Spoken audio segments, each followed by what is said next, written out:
அந்த கோவிலில் வாழ்க்கையின் தத்துவங்களை விளக்கும் விதமாக 18 படிகளையும் அமைத்தார்.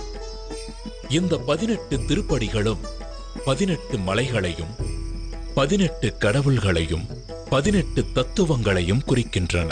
18 மலைகளாகிய இஞ்சிப்பாறை மலை, காளைக்கட்டி மலை, புதுச்சேரி மலை, கரிமலை, தலைப்பாரமலை, தேவர்மலை, ஸ்ரீபாதமலை, மயிலாடுமலை, மாதங்கமலை, கால்கிமலை, சிற்றம்பலமலை, சுந்தரமலை, நாகம்பலமலை, கவுண்டமலை, நிலக்கல்மலை, நீலிமலை, பொன்னம்பலமலை, சபரிமலை போன்ற மலைகளையும் 18 கடவுள்களாகிய விநாயகர், சிவன், பார்வதி, முருகன், பிரம்மா, விஷ்ணு, ரங்கநாதர், காளி, யமன், சூரியன், சந்திரன், செவ்வாய், குரு, புதன், சுக்கிரன், சனி, ராகு, கேது ஆகிய கடவுள்களையும் 18 தத்துவங்களாகிய காண்பது, கேட்பது, மனம், ரசனை, ஸ்பரிசம், காமம், பேராசை, குரோதம், கோபம், மோகம், மதம், மாச்சரியம், தம்பு, சாத்வீகம்,